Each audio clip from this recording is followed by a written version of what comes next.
தொடர்ச்சியா இவங்க வந்து நடிகரை பார்க்க வராங்க, நடிகரை பார்க்க, அந்த ஆர்குமெண்ட்டும் மங்கிருச்சு. பாத்தீங்கன்னா இப்ப யாரும் பேசுறது இல்ல. ஓட்டு கூட்டம் ஓட்டாவாது அப்படி அந்த ஆர்குமெண்ட்டும் அவங்களுக்கு புளிச்சு போச்சு. அவங்களுக்கு இனிமே அதை வந்து கட்டுப்படுத்த முடியாது.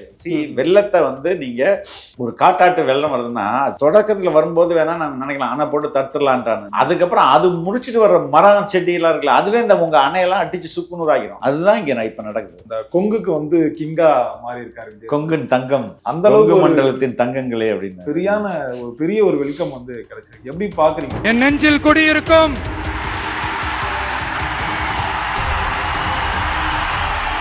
கொங்கு மண்டல தங்கங்களே.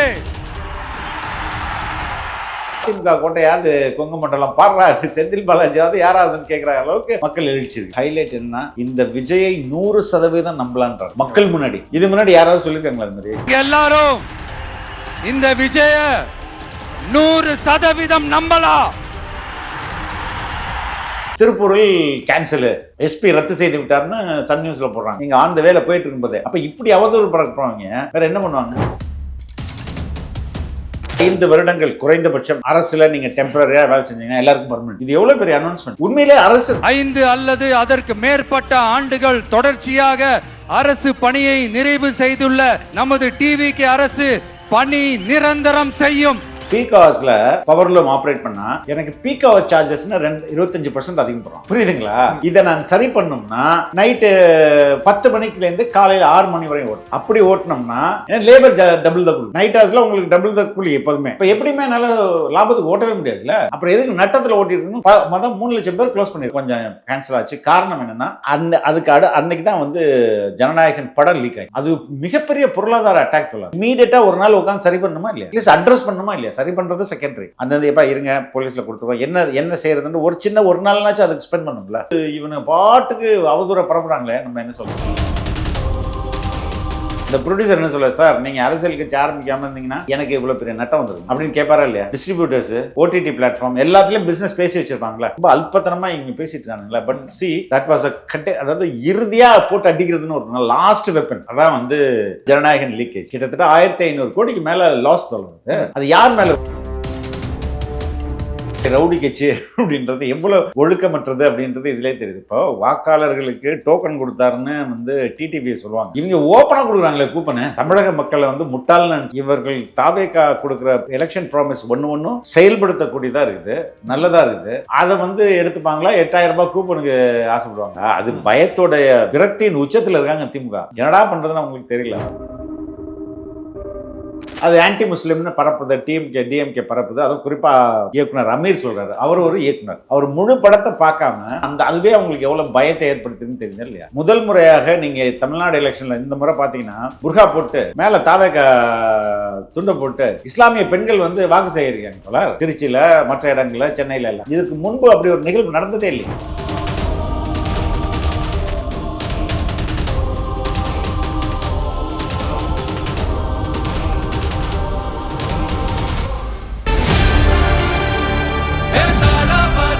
மக்களுக்கு நல்லது பண்றதுக்கு அரசியலுக்கு வாங்கடா, கொள்ளை அடிக்கிறது கொலை பண்றதுக்கு கூட அரசியலுக்கு. சம்மர் வந்தாச்சு. What's your plan for this holiday? எங்க கிட்ட விட்டுருங்க, நாங்க பாத்துக்கிறோம். VGT holidays. GT holidays, south India's #1 travel brand. தொடர் வணக்கம். தொடர் வணக்கம். தொடர் எப்படி தொடர் இருக்கீங்க? நல்லா இருக்கு தொடர். நல்லது தொடர். ஆக்சுவலா விஜய் அவரோட இந்த திருப்பூர் பிரச்சாரம், அந்த கொங்குக்கு வந்து கிங்கா மாறி இருக்காரு விஜய். கொங்கின் தங்கம், அந்த அளவுக்கு மண்டலத்தின் தங்கங்களே அப்படின்னு பெரிய ஒரு வெல்கம் வந்து கிடைச்சிருக்கு. எப்படி பாக்குறீங்க தொடர்? தமிழகம் ஃபுல்லா தொடர். நீங்க 2 விதமா இதை பிரிச்சு பாருங்க. இப்போ தேர்தல் கமிஷன் இந்த நிர்வாகத்தை கையில் எடுக்கும் முன்பு நான் மக்கள் சந்திப்புலாம் தலைவர் நடத்தினாரு. ஆனா எவ்வளவு கண்டிஷன்ல 4000 பேர் தான் வரணும், 5000 பேர் தான் வரணும், அதுக்கு மேல வரக்கூடாதுன்னு ஒரு பெரிய ரெஸ்ட்ரிக்ஷனோட இருந்தது இல்லையா? அதனால உங்களுக்கு வந்து எழுச்சி வந்து கட்டுப்படுத்தப்பட்டு, செயற்கையாகவே கட்டுப்படுத்தப்பட்டது. அதனால தஞ்சாவூர் போகும்போதும் மற்ற வெள்ளூர் போகும்போதும் உங்களுக்கு வந்து ஒரு ரெஸ்ட்ரிக்ஷன். இன்னைக்கு அந்த ரெஸ்ட்ரிக்ஷன் இல்லை. அதனால மக்கள் வந்து தன்னெழுச்சியா அதிகமா வராங்க. அது உண்மை. அது இல்ல, இந்த ரெஸ்ட்ரிக்ஷன் எல்லாம் எல்லா இடத்துலயும் எப்படி வந்திருப்பாங்க. அப்போ இப்ப வந்து அதிமுக கோட்டையாவது கொங்கு மண்டலம் பாடுறா, செந்தில் பாலாஜியாவது யாராவதுன்னு கேட்கிற அளவுக்கு மக்கள் எழுச்சி இருக்குது. இதை தொடர்ச்சியா இவங்க வந்து நடிகரை பார்க்க வராங்க, நடிகரை பார்க்க, அந்த ஆர்குமெண்ட்டும் மங்கிருச்சு. பாத்தீங்கன்னா இப்ப யாரும் பேசுறது இல்ல. ம். ஓட்டு கூட்டம் ஓட்டாவாது அப்படி அந்த ஆர்குமெண்ட்டும் அவங்களுக்கு புளிச்சு போச்சு. அவங்களுக்கு இனிமே அதை வந்து கட்டுப்படுத்த முடியாது. வெள்ளத்தை வந்து நீங்க ஒரு காட்டாட்டு வெள்ளம் வருதுன்னா தொடக்கத்துல வரும்போது வேணா நாங்க நினைக்கலாம் அணை போட்டு தடுத்துடலான்ட்டான்னு. அதுக்கப்புறம் அது முடிச்சுட்டு வர்ற மரம் செடி எல்லாம் இருக்குல்ல, அதுவே இந்த உங்க அணையெல்லாம் அடிச்சு சுக்குநூறு ஆகிரும். அதுதான் இங்க இப்ப நடக்குது. புரியுது. எப்பவுமே இந்த எலெக்ஷன் வந்துட்டாலே இந்த வாக்குறுதிகள் தான் அதிகம் பெரிய ரோல் பிளே பண்ணும். அதுல வந்து திமுக அந்த வாக்குறுதிகள் கொடுக்குறது வந்து ரொம்ப வித்தியாசமா இருக்கும். ஏதாவது ஒண்ணு பண்ணி ஏதாவது ஒரு மாற்றத்தை நிகழ்த்தணுமோ அந்த மாதிரி இருக்கு. ஆனா இந்த வாட்டி அது எல்லாமே வந்து செல்லுபடி ஆகல. தாவேகோட இந்த வாக்குறுதிகள் தான் மக்கள்கிட்டயே வந்து பேசுறாங்க. இப்ப நேற்று தினம் வந்து இந்த நெசவாளர்களுக்கு வந்து நிறைய வாக்குறுதிகள் வந்து கொடுத்திருந்தாங்க. அதை எப்படி தொடர் பாக்குறீங்க? அந்த வாக்கு உண்மையான இந்த வாக்குறுதிகள்லாம் ஒரு இதை விட ஹைலைட் என்னன்னா, இந்த விஜயை 100% நம்பலான்றாரு பாருங்க மக்கள் முன்னாடி. இது முன்னாடி யாராவது சொல்லியிருக்காங்களா அது மாதிரி? அவங்களை பொறுத்தவரை வாக்குறுதின்றது ஓட்டை கவருவதற்கான ஒரு டூல், ஒரு தூண்டில், அவ்வளவுதான். ஆனா தாவேகா சொல்லும் போது உண்மையிலே அந்த அக்கறையோட சொல்றாங்க.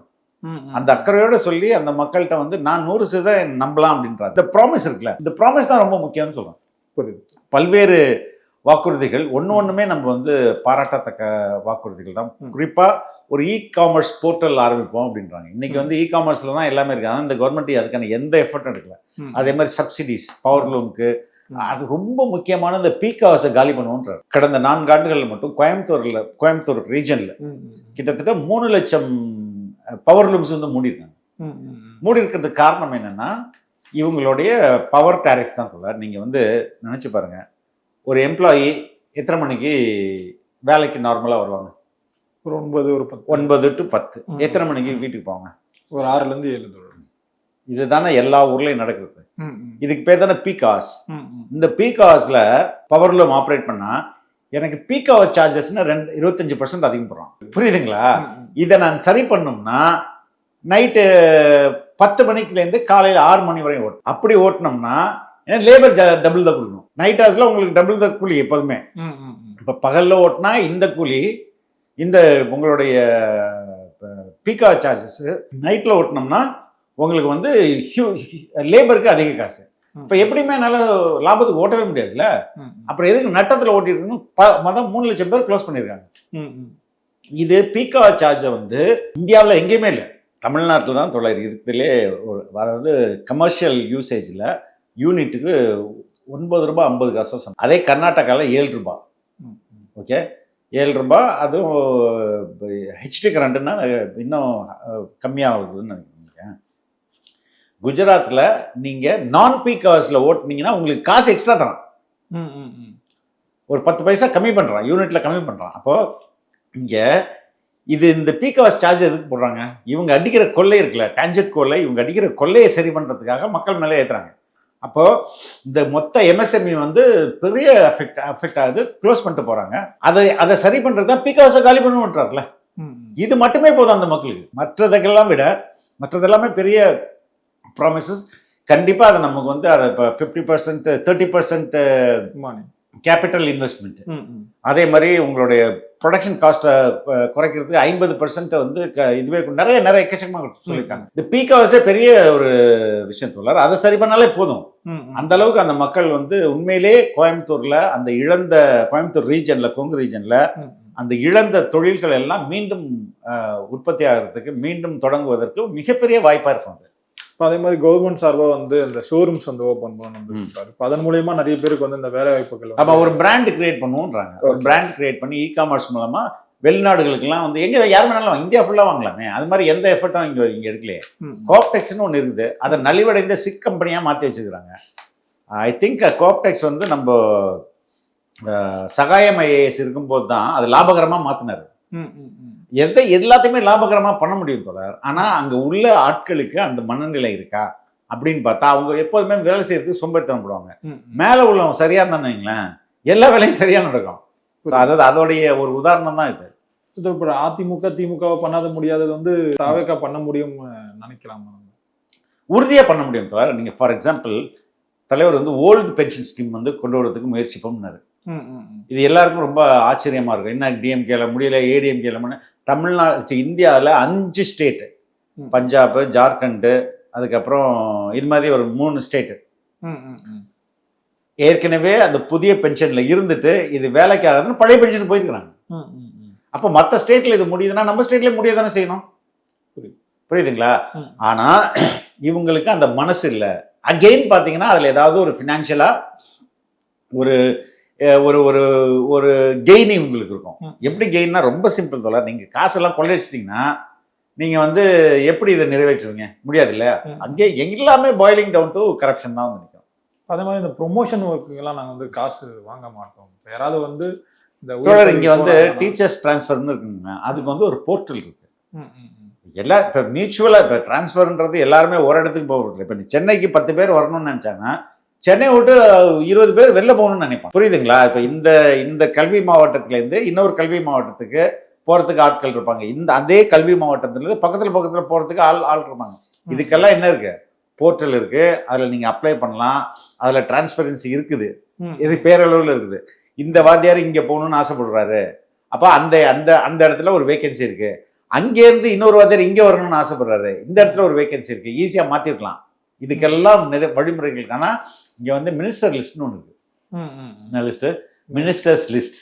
அந்த மினிஸ்டர் லிஸ்ட்னா மினிஸ்டர்கிட்ட காசு கொடுத்தா அவர் வந்து அந்த டிரான்ஸ்ஃபருக்கு பல லட்சங்களை வாங்கிட்டு போடுவார். இதை தான் வந்து ஒழிச்சிருவோன்றாரு. இது எல்லாமே இங்க இருக்குது. ஆனா இவங்க எப்படி செயல்படுத்துறாங்க? எம் லிஸ்ட், அதுக்கு பேரு. எம் லிஸ்ட்ல டிரான்ஸ்ஃபர் ஓடிட்டு இருக்கோம்.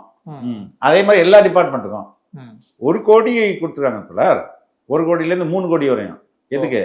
டிரான்ஸ்ஃபருக்கு. எந்த டிபார்ட்மெண்ட்ல? நம்ம urban and municipal administration and water supply KNR இருக்குல்ல, அவர் டிபார்ட்மெண்ட்ல.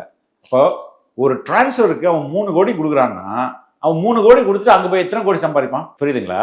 இங்க எல்லாமே வெளிப்படைத்தன்மைக்கான அந்த ஸ்டேஜ் இருக்கு. அதை யாரும் செயல்படுத்துறது இல்லை. அதான் பிரச்சனை.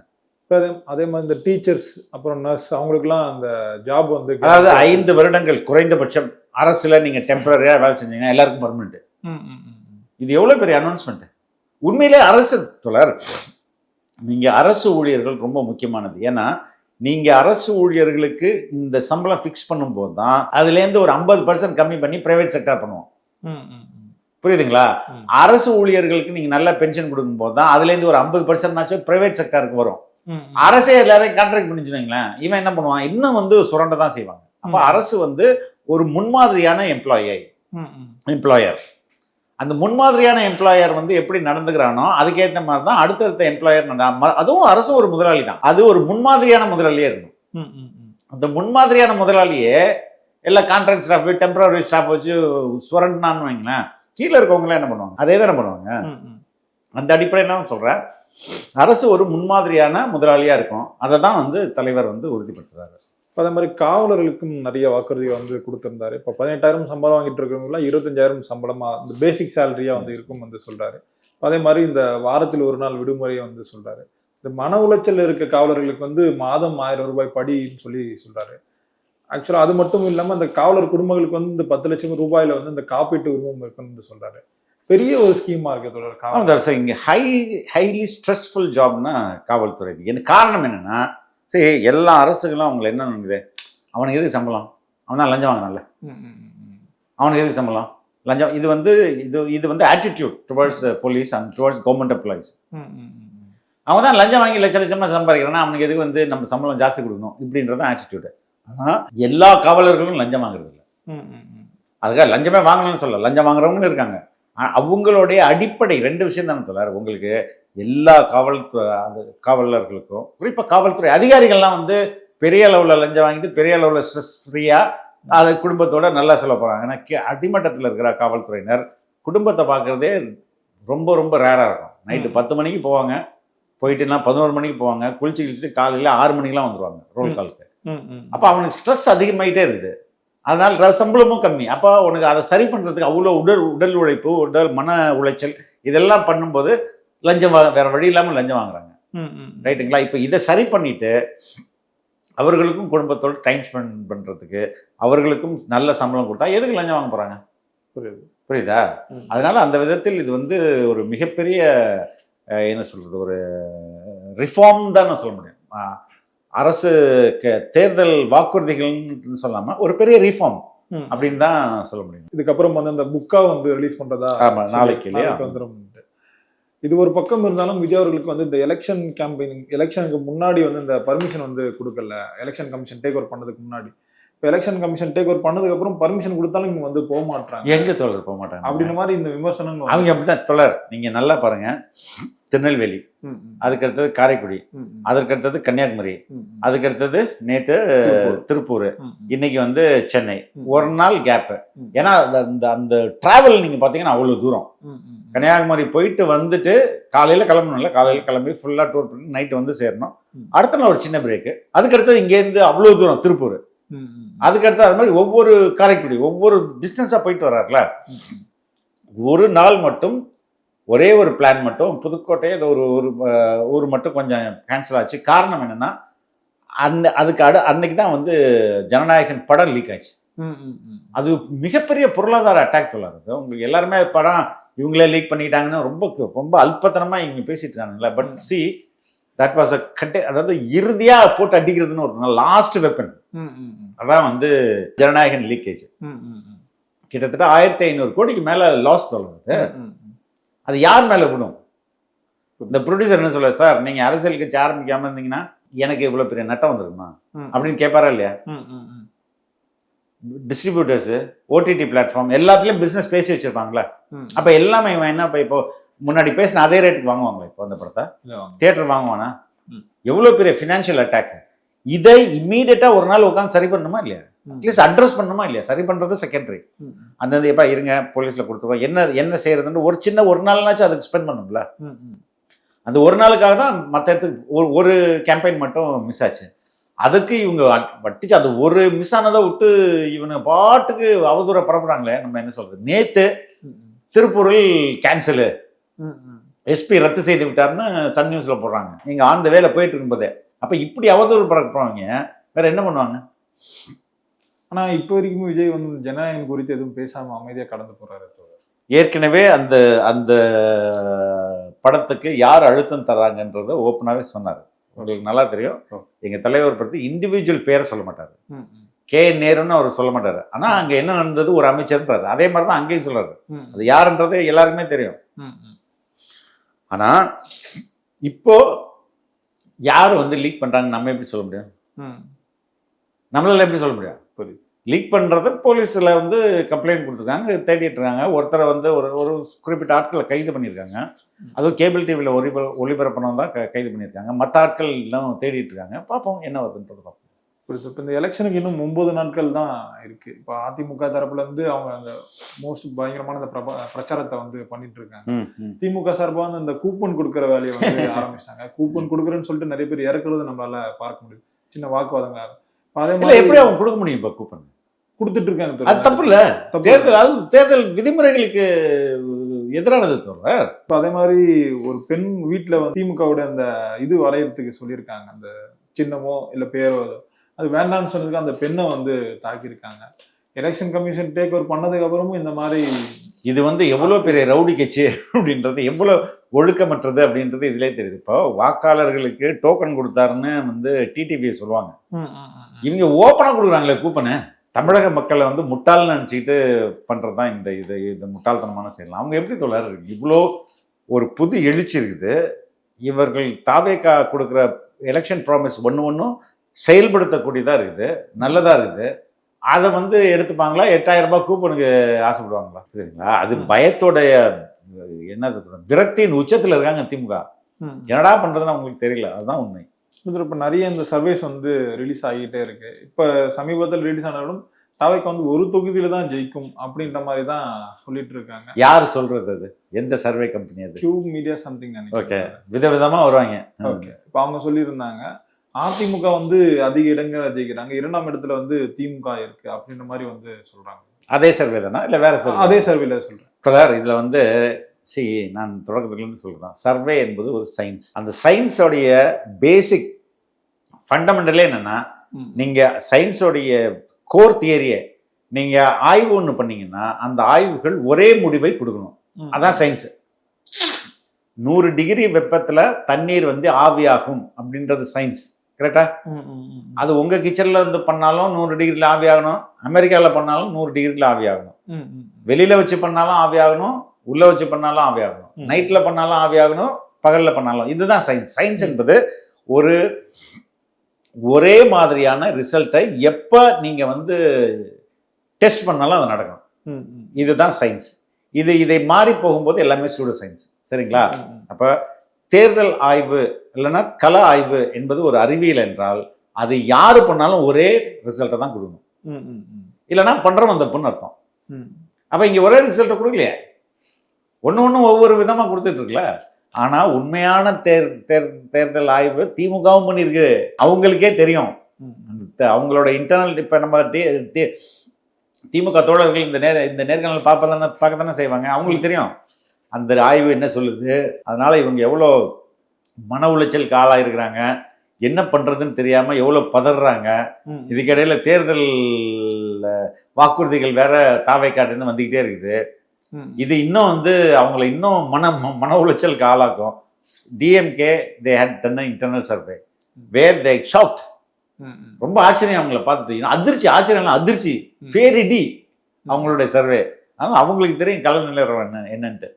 இப்போ அந்த சிறுபான்மை ஓட்டெல்லாம் விஜய்க்கு எதிராக திரும்புற மாதிரி தான் சொல்றாங்க. நிறைய ஃபாதர்ஸ் வந்து விஜய்க்கு எதிராக பேசுறது நம்மளால பார்க்க முடியுது. நிறைய ஃபாதர்ஸ்ல ஒரு சில கைக்கூலிங்க தான். ஓகே, எல்லா இடத்துலயும் வந்து ஊபிஸ் இருப்பாங்கல்ல, இருப்பாங்களா இல்லையா? அது மாதிரி கிறிஸ்டியானிட்டியில இருக்க, அது குறிப்பா அந்த பாதிரியார்கள், பாஸ்டர்ஸ், அது அதுலயும் ஒரு சில பேர் இப்பதானே செய்வாங்க. ஒரு 2லேருந்து ஒரு 3% இருப்பாங்க. அவங்க உருட்டி விடுறதான மக்கள் தெளிவா இருப்பாங்களே. இப்போ இந்த ஜனநாயகம் லீக் ஆனதுக்கு அப்புறம் இஸ்லாமியர்கள் விஜய்க்கு எதிரான ஒரு மனநிலை இருக்கிறதா கேள்விப்பட்டோம் நம்ம. அகெயின் அதுவும் தோழர், சி ஃபர்ஸ்ட் ஆஃப் ஆல் அடிப்படை என்ன, வந்தது உண்மையான ஜனநாயகனா? கேள்விக்குறி ஒண்ணு. ரெண்டாவது கேள்விக்குறி, அது முழு படமும் பார்த்தாங்களா? ஒரு சின்ன பிட்டை வச்சுட்டு அது ஆன்டி முஸ்லிம்னு பரப்புது, டிஎம்கே பரப்புது. அதுவும் குறிப்பா இயக்குனர் அமீர் சொல்றாரு, அவர் ஒரு இயக்குனர், அவர் முழு படத்தை பார்க்காம ஒரு சின்ன பிட்டை மட்டும் வச்சுக்கிட்டு இதை வந்து ஆன்டி முஸ்லிம்னு பரப்புறாங்கன்னா அதுவே அவங்களுக்கு எவ்வளவு பயத்தை ஏற்படுத்துதுன்னு தெரியுது இல்லையா? முதல் முறையாக நீங்க தமிழ்நாடு எலெக்ஷன்ல இந்த முறை பாத்தீங்கன்னா புர்கா போட்டு மேல தாவேக துண்டை போட்டு இஸ்லாமிய பெண்கள் வந்து வாக்கு சேகரிக்காங்க தோழர். திருச்சியில, மற்ற இடங்கள்ல, சென்னையில எல்லாமே. இதுக்கு முன்பு அப்படி ஒரு நிகழ்வு நடந்ததே இல்லையே. அப்போ இஸ்லாமியர்களும் கிறிஸ்தவர்களும் ஆல்ரெடி வந்து ஷிஃப்ட் ஆயிட்டாங்க. இது முன்பே நடந்துருச்சு. ஆனா இப்போ திமுக பொறுத்த எல்லாத்தையும் லேட்டா கத்துக்கிட்டு அப்படியே பதறது ஏதாவது ஒண்ணு, அதுதான் நடக்குது. பொறுத்திருந்து பார்ப்போம் என்ன நடக்குதுன்னு. நேரம் கொடுத்ததுக்கு நன்றிகள்.